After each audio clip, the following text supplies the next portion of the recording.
अस्सलाम वालेकुम वरहमतुल्लाह। उम्मीद है आप तमाम हज़रात खैरियत से होंगे। मैं मोहम्मद हसीब रजा वाहिदी। दोस्तों, आज की इस वीडियो में हम बात करेंगे, भाई ने एक सवाल किया है।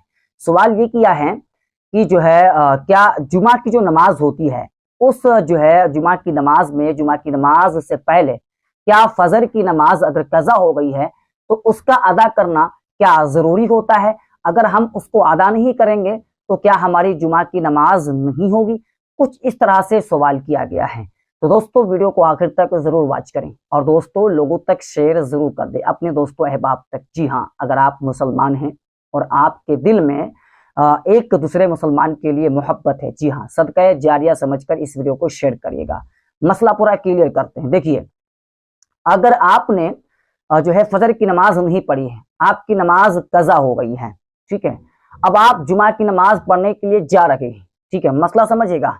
अब वहां पर इमाम साहब खुतबा पढ़ना शुरू कर दिए, तब आप जो है ना ही कज़ा पढ़ेंगे और वो जो सुन्नत पढ़ी जाती है 4 रकात, वो भी आप नहीं पढ़ेंगे। ये सारी चीजें जो है आप बाद में जो है पढ़ सकते हैं, बाद में आप पढ़ें। अगर खुतबा होने जा रहा है तो आप खामोशी के साथ खुतबा सुनिएगा और जुमा की नमाज में शरीक हुइएगा, जुमा की नमाज आप मुकम्मल करिएगा, ठीक है। हाँ, अगर वक्त है, आप पहले पहुंच गए हैं, तो आप जो है 2 रकात नमाज जो आपकी कज़ा हुई है फजर की, तो आप वो भी पढ़ सकते हैं और जो सुन्नत पढ़ी जाती है 4 रकात, आप वो भी पढ़ सकते हैं, ठीक है। वो भी आप पढ़ें, जरूरी है, जी हाँ, अगर वक्त है तो, ठीक है।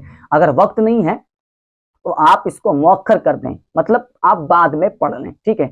अच्छा, बात करते कि भाई फजर की नमाज हमारी कज़ा हुई, तो आपने कज़ा क्यों की? सबसे बड़ी तो गलती आपकी ये पकड़ में आ रही है, ठीक है। आपको कज़ा नहीं करना चाहिए, जी हाँ, समझ रहे हैं। हाँ दोस्तों, सवाल ये किया जाता है कि अगर जो है जुमा हम पढ़ने जा रहे हैं और अगर हम फजर की 2 रकात नमाज कज़ा नहीं पढ़ेंगे तो क्या हमारा जुमा नहीं होगा? तो ऐसा नहीं है, आपका जुमा हो जाएगा, आपकी नमाज भी जुमा की होगी, ठीक है। लेकिन आपने जो फजर छोड़ी है ना, उसके आप गुनाहगार होंगे, क्योंकि नमाज का छोड़ना बहुत बड़ा गुनाह है, समझ रहे हैं। हाँ, तो आप जो है ये ना समझे कि आपकी नमाज नहीं होगी, नमाज हो जाएगी। बहुत सारे हज़रात जो है ये ख्याल करते हैं कि भाई हमने जो है सुबह फजर की नमाज नहीं पढ़ी, अब हम जुमा पढ़ने जा रहे हैं, हमारा जुमा की नमाज जो है होगा नहीं, है ना। तो इस तरह से आपका सवाल रहता है, आपका गुमान रहता है। तो आप ये गुमान अपने जहन से निकाल दीजिए, उसको दफन कर दीजिए। जी हाँ, ऐसा नहीं है, आपकी नमाज हो जाएगी, ठीक है। अगर वक्त है तो आप जुमा पढ़ने गए तभी पढ़ लीजिए, अगर आपके पास वक्त नहीं है तो आप जो है बाद में पढ़ लें, ठीक है। हाँ, अगर आपकी जो है नमाज कज़ा हो गई फजर की, अब अगर आप जो है पढ़ना चाह रहे हैं जुमा के पहले, ठीक है, समझ रहे हैं। अगर आप 6, साढ़े 6 या 7 के करीब, 8 के करीब पढ़ना चाह रहे हैं तो आपको जो है सुन्नत और फर्ज दोनों पढ़नी होंगी। अब अगर आप जो है 10 के बाद जो है 11, साढ़े 11 के करीब आप पढ़ना चाह रहे हैं तो आपको सिर्फ फर्ज नमाज जो है पढ़नी होगी 2 रकात, ठीक है। जो फजर की फर्ज होती है ना 2 रकात, वही।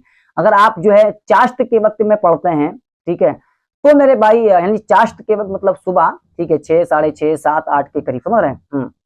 अगर इस वक्त में आप नमाज पढ़ते हैं, ठीक है, तो मेरे भाई आपको जो है 2 जो है रकात जो है सुन्नत भी पढ़नी पड़ेगी और फर्ज भी पढ़नी पड़ेगी जो फजर की है, ठीक है। अब अगर आप जो है इसके अलावा पढ़ते हैं 11, साढ़े 11 के करीब, साढ़े 10 के करीब, समझ रहे हैं, तो मेरे भाई आपको सिर्फ जो है 2 रकात नमाज फजर की फर्ज ही पढ़नी पड़ेगी। हाँ, अगर आप नहीं पढ़ते हैं तो आप ये ख्याल ना करें कि आपकी जुमा की नमाज नहीं होगी, क्योंकि बहुत सारे हजरात इसी वजह से नमाज को छोड़ देते हैं और जुम्मा जुम्मा पढ़ने जाते हैं। भाई जुम्मा जुम्मा क्यों पढ़ने जाते हो यार? वक्त मिलता है आपको यार, 5 वक्त की नमाज पढ़ लिया करो।